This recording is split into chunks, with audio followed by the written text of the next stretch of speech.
My hat is like a shark's fin. Deepest blue is my hat is like a shark's fin. Deepest blue is my hat is like a shark's fin. Yeah, blue is my hat is like a shark's fin. Deepest blue is my hat is like a shark's fin. Deepest blue is my hat is like a shark's fin. Deepest blue is my hat is like a shark's fin. Man-made terror, 100 jaws of death. Battle across my depths, I'll pause your breath. I caught you, you sing down 40,000 leagues. Bleeding to death with no arms and short sleeves.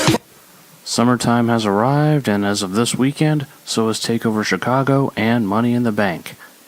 What is up, people? This is The Shark Attack with yours truly, Sean Williams. As mentioned in that little intro, we got Money in the Bank coming up this weekend, and of course, NXT TakeOver Chicago, and a whole hell of a lot more tonight to talk about. So with that being said, people, it's time for a mic drop. Let the battle commence! Of course, this week we had the go-home shows before the pay-per-view.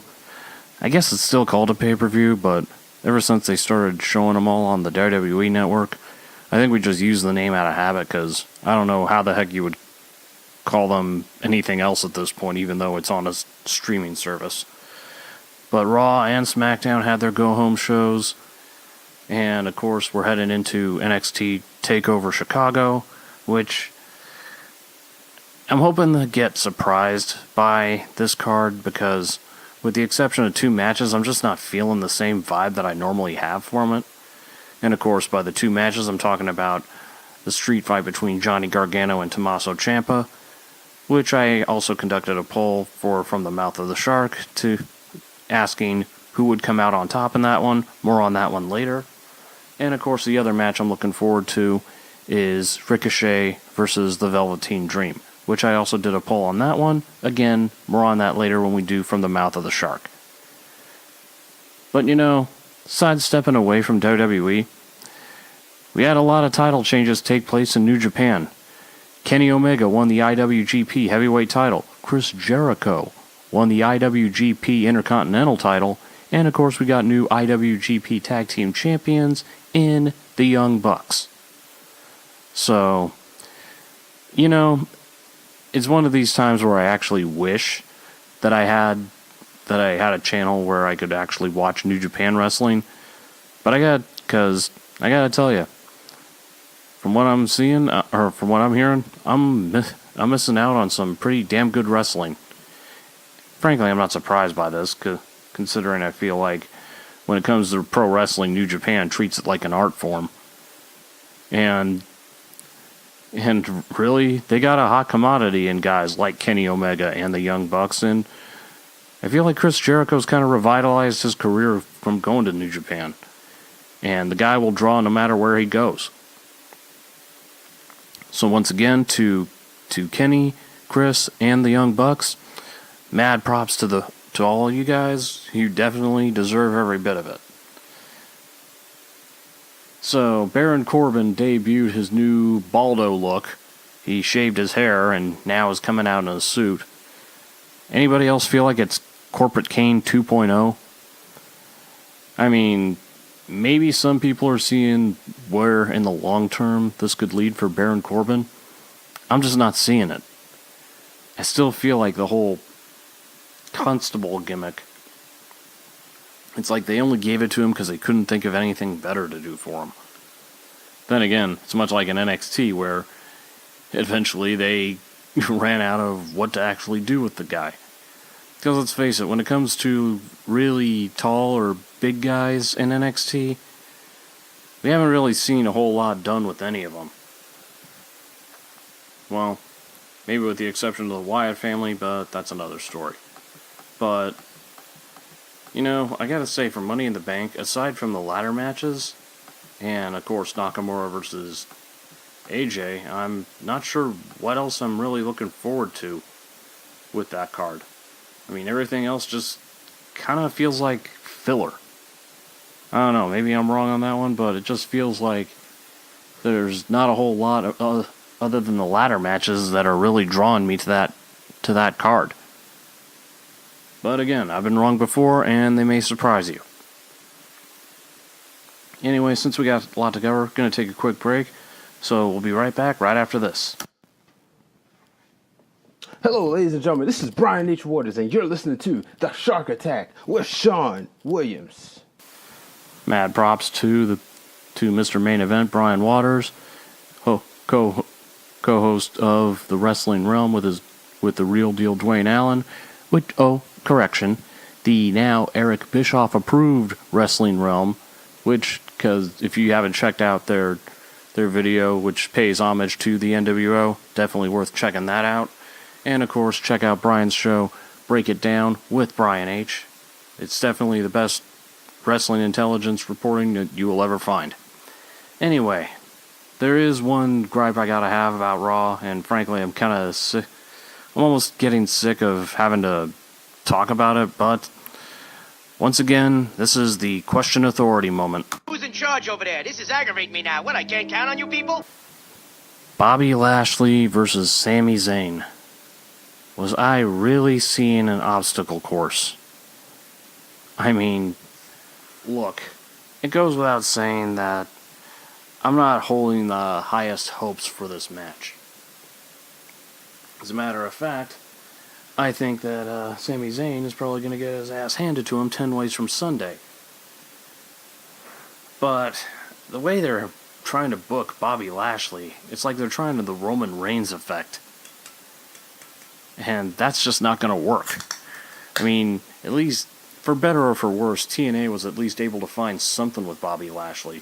Maybe it wasn't the best thing or most entertaining, but at least they found something with him. Feels like WWE really isn't giving him the chance here, and that's a big problem for Bobby Lashley. Elsewhere, given this is more of a former wrestler, but we had CM Punk with his second UFC fight, and lo and behold, he lost. Given he at least survived the fight and made it through all 3 rounds, but the judges, when he went the distance, the judges voted unanimously that he lost.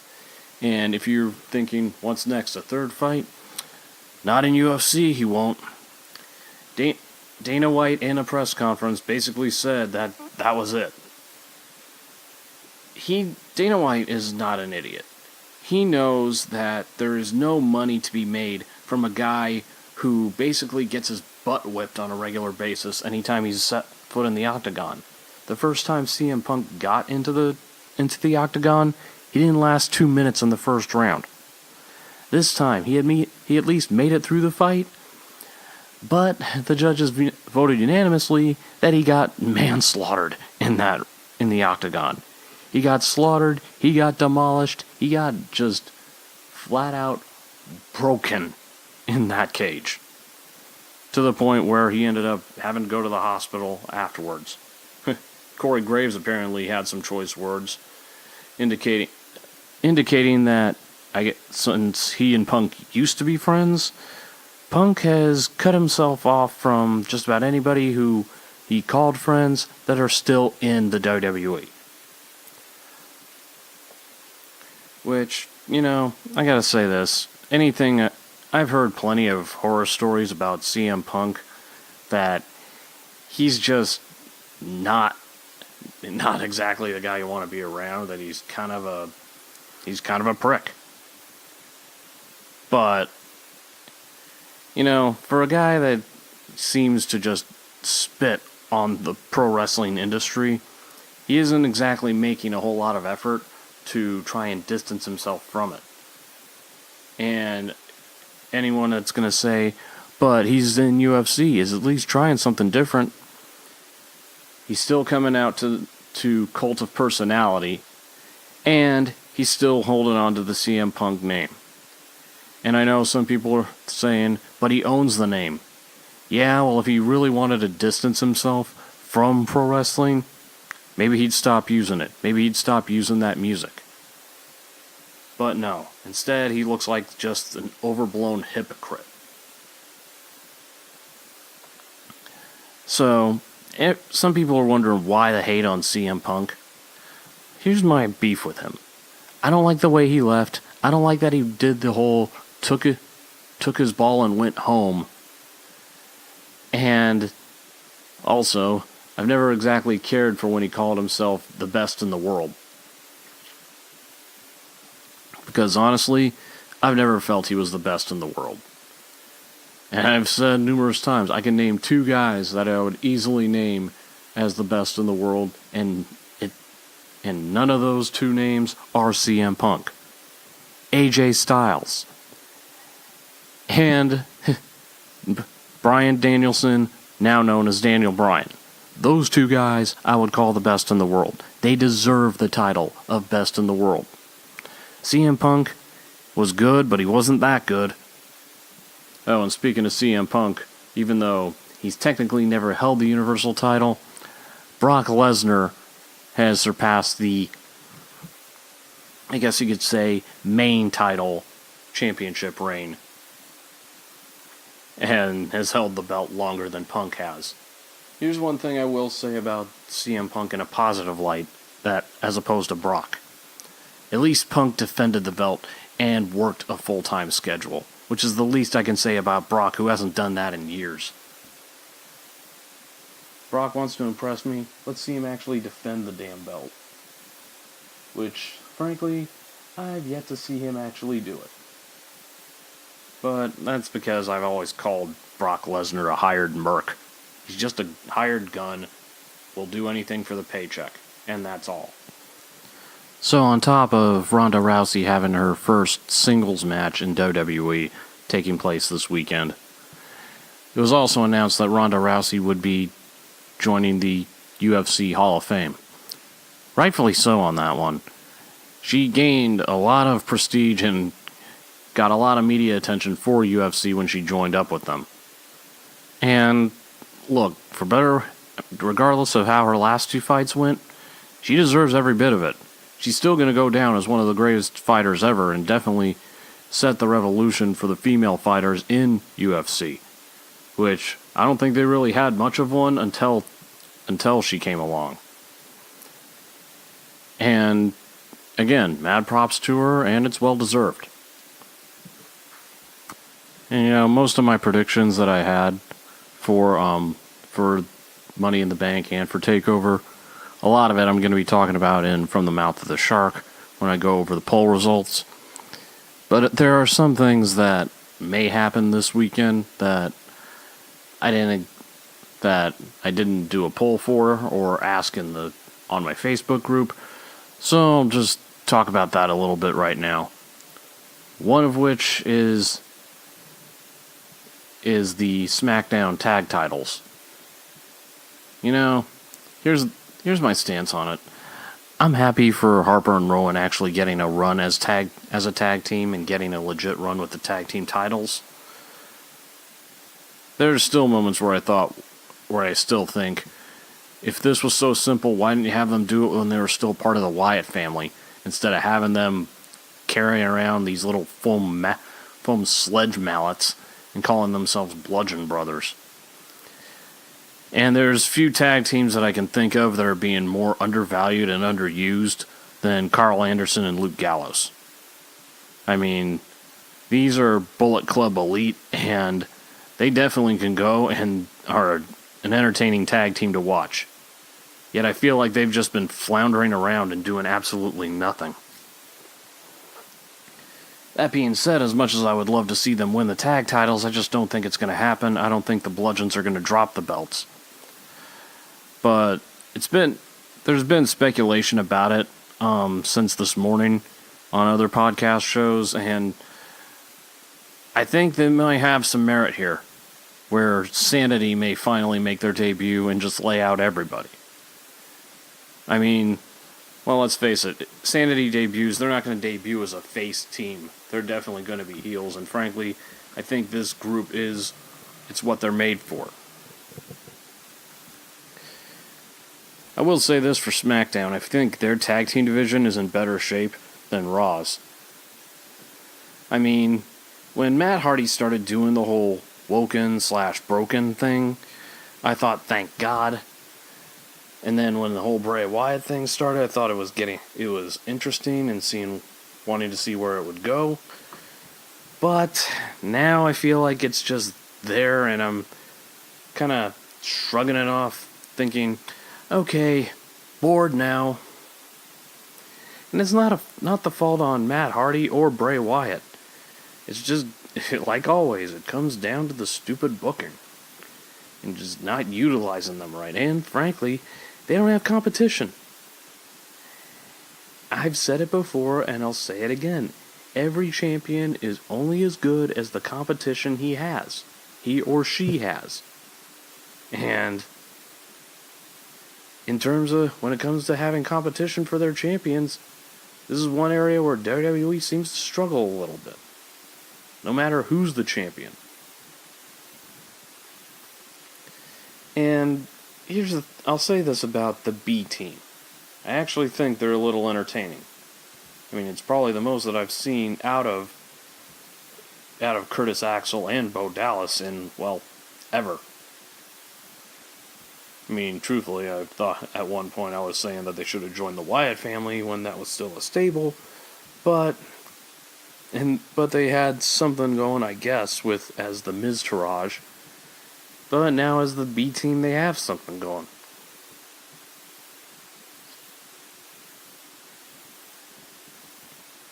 But yeah, that's another situation where again I don't see them dropping the tag titles. I don't see the B team getting the win here. But, speaking of how Raw is having problems with their division, or with their tag team division, where the heck are the Authors of Pain? I mean, I can't be the only one that notices that team is missing in action.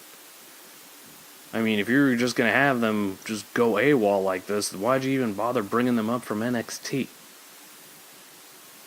And Triple H apparently had some questions in a press conference or media appearance for talking about the two shows taking place.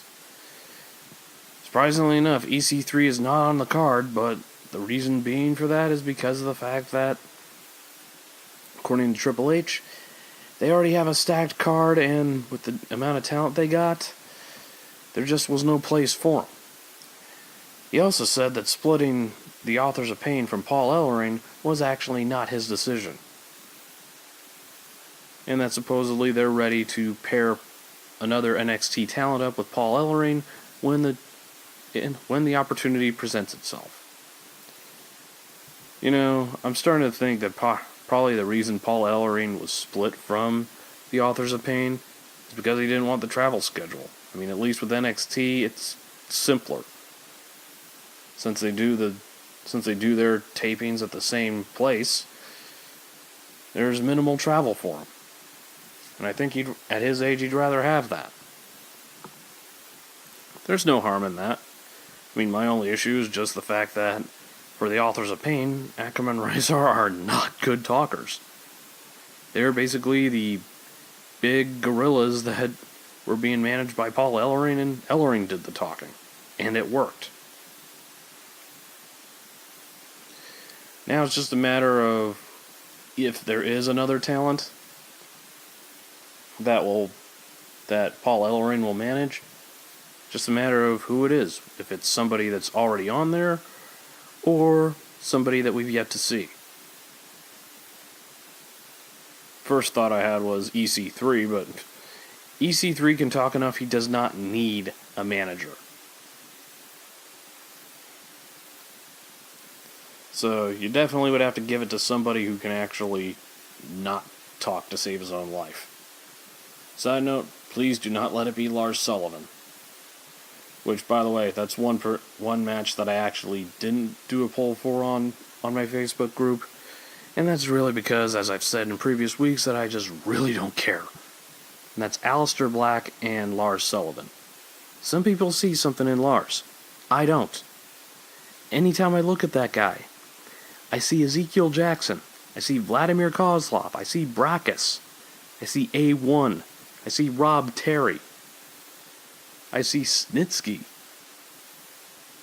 All of these guys I see, and they're big guys. Oh, one more. I see Nathan Jones. All these guys were big guys, and they did absolutely jack. Whether it's lack of charisma or lack of talent or both. I mean, I'm just not buying it with Lars. To me, he looks like every other musclehead. Last musclehead that I remembered seeing that I wasn't impressed with, Titus O'Neil. And frankly, I'm still not the biggest Titus fan. I think the whole Titus Worldwide thing has gotten old. And but you take that away, then you're back to where you started with Apollo Crews. Knowing absolutely jack on what to do with them. But,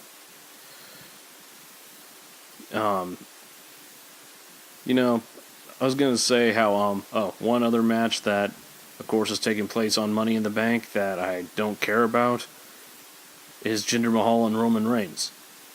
I'm sorry, but you could not get me to care about this match. I'm not a fan of Roman Reigns, and I definitely don't like Jinder Mahal. Jinder just does not impress me.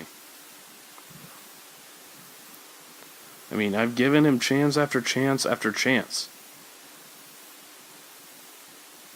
Well, not as much as other guys, but at least I've been patient. And frankly, I just am not impressed.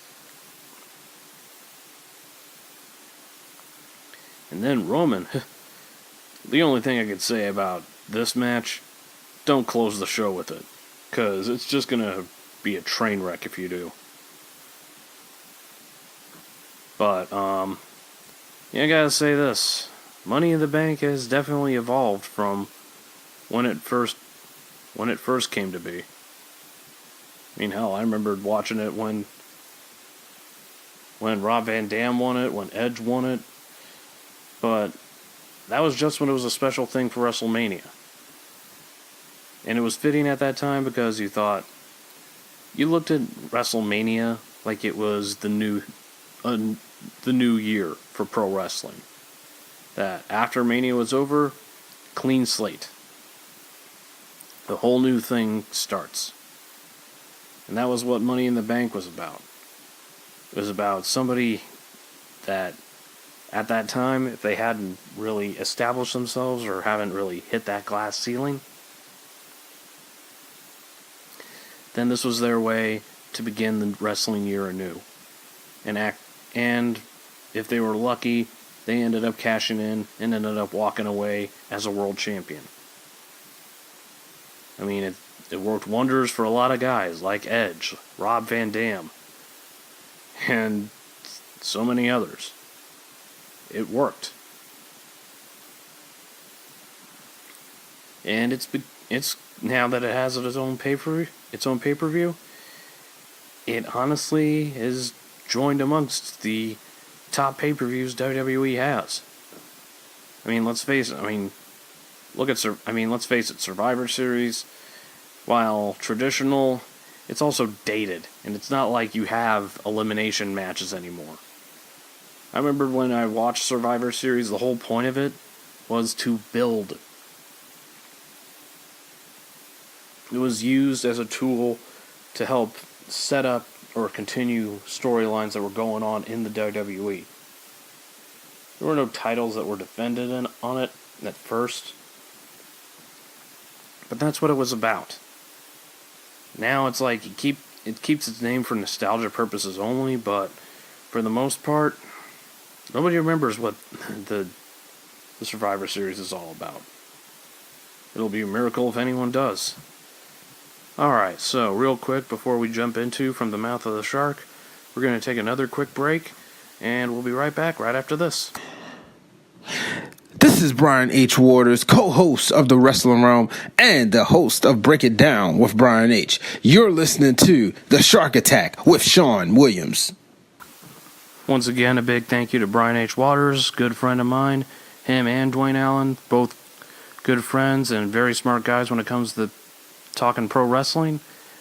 And make sure you check out their show, or check out The Wrestling Realm, and of course Brian's show Break It Down. And anybody else that's got a show they want to plug on here, hit me up and I'll give you the contact info as soon as we reach the end of the show. Now, that being said, it's time for some wrestling knowledge of my own, and of course from you people. Here is From the Mouth of the Shark. Smile, you son of a bitch! Alright, once again, this is From the Mouth of the Shark. And like I said, I took to the polls on my Facebook group, The Shark Attack. Make sure you guys, if you find it on Facebook and sign up for it. That way you can participate in the polls too, and submit any questions that you got that you want me to answer for the show. First one, who wins the street fight at TakeOver Chicago? Tommaso Ciampa or Johnny Gargano? So, looking at the poll, we got 3-1 on this one. 3 in favor of Tommaso Ciampa, 1 in favor of Johnny Gargano, although I'll give an honorable mention to Dwayne Allen, who said he picks Johnny Gargano for this one. So, makes it 3-2. I was one of the ones that picked Tommaso Ciampa. Here's the reason why. Or here's a few reasons.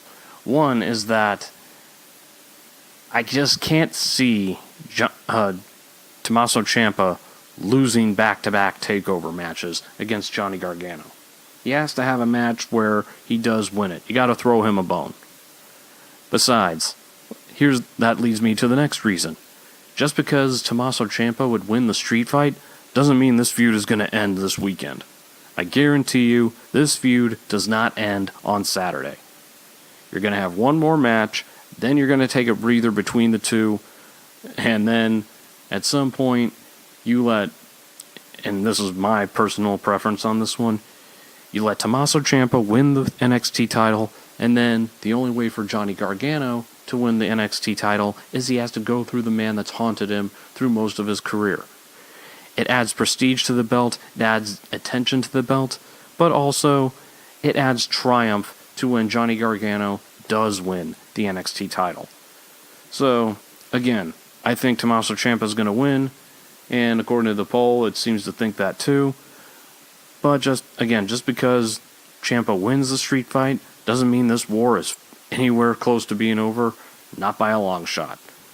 Alright, next poll that we got. And I had quite a few of them for you guys. So, this goes to Money in the Bank. Does Elias walk out of Money in the Bank as the new Intercontinental Champion? So, we have 3-1. 3 say yes, 1 says no for those that participated in the poll. I was one of the ones that went with yes on that one. I think this is the closest thing that we've seen to an actual feud for Elias. And maybe they're thinking, maybe because they're pleased with what they've seen of him so far, maybe they're thinking, let's give him a belt and see what he can do. Now, just because they're taking a gamble with this, if they have him win the match, doesn't mean it's exactly right.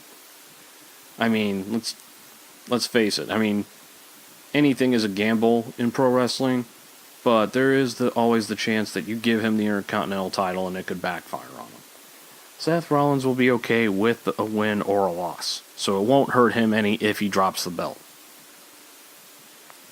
But again, my prediction is, and according to the poll as well, that Elias will become the new Intercontinental Champion. Alright, next poll we got. This is for the men's Money in the Bank. So I asked, who wins the men's Money in the Bank? And for those that don't remember who's in it, you have The Miz, Samoa Joe, Kevin Owens, one of the members of New Day, Finn Balor, Braun Strowman, Bobby Roode, and Rusev.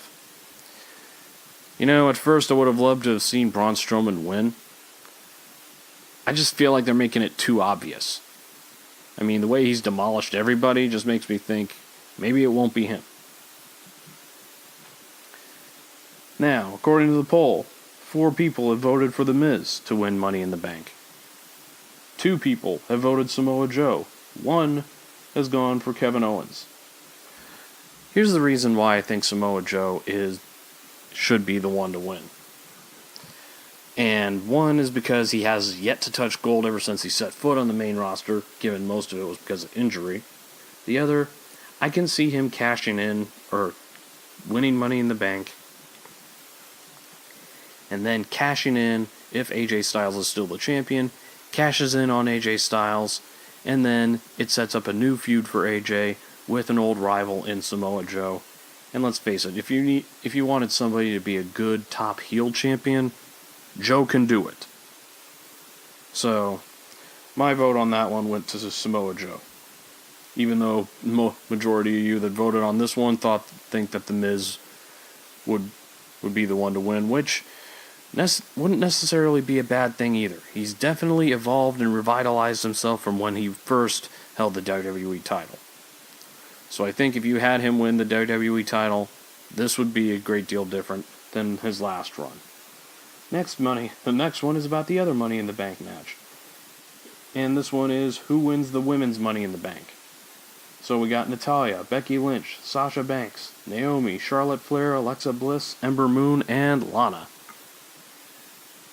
And according to the poll, four of you that participated think Natalya. And then 2 think Becky Lynch. I'm the only one who's actually picking Sasha Banks. The reason I think Sasha Banks is because if you wanted to turn her heel, this would be the best way to do it. And let's face it, I always felt Sasha worked better as a heel. Now, as far as Becky Lynch, I'm not against that pick either. Becky has not exactly gotten much of a push ever since she lost the belt on SmackDown. So I think this could benefit her too. And as far as Natalya, I can see the possibility that Ronda Rousey wins over Nia Jax, and then Natalya cashes in on her and takes the belt. But at the same time, I would have to actually believe that the WWE would have Nia Jax drop the belt, and I'm not sure I'm ready to believe that right now. So I'm sticking with, even though you guys picked Natalya and Becky Lynch over Sasha, I'm sticking with my pick over Sasha.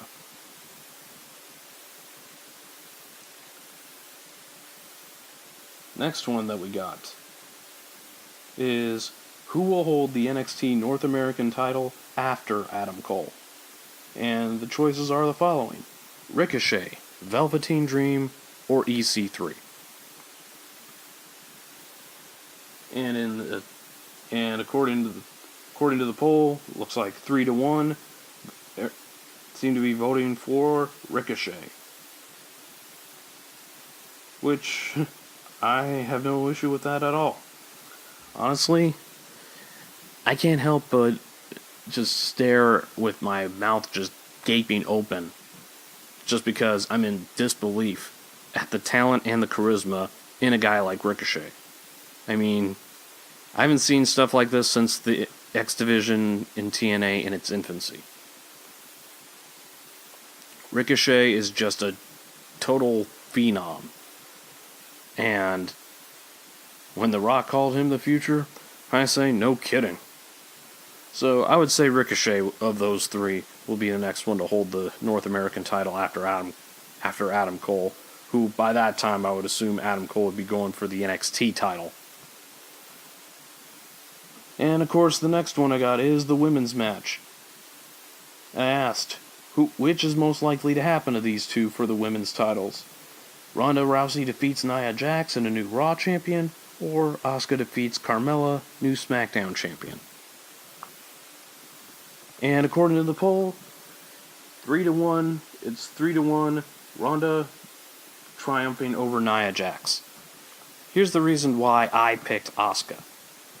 I feel like she hasn't really done a whole lot ever since losing to Charlotte. I don't know whether it's intentional or it's the Goldberg syndrome, where after the streak is over, the charisma and the mystique is just gone. And I don't want to think that, because Asuka is actually a great female wrestler. She is one of the best, and I don't want to see that happen for her, because I feel like there's so much more that can be done with her. But I feel like WWE hasn't been able to truly utilize her ever since WrestleMania. But I do feel like it is most likely we will see a cash-in no matter who wins, regardless of who wins in the women's title matches. Well, correction. If Ronda wins, I could see somebody cashing in on her. But if Asuka wins, I can definitely see somebody cashing in on her. But I'm worried that that would also diminish the mystique on Asuka. But nevertheless, you guys seem to think Ronda will beat Nia Jax. But I feel like they're waiting on SummerSlam before they do some move like that. And next one is who comes out on top and with this match at TakeOver Chicago? Ricochet or the Velveteen Dream? Now, according to the poll, we got, at first it was tied 2-2, but another honorable mention to Dwayne Allen, who said he picked Ricochet for that one. Which, I gotta agree, I was the one that picked Ricochet. I mean, Velveteen Dream is getting better and better. I'll give him credit where it's due. But if it's between him and Ricochet, I will choose Ricochet in half a heartbeat.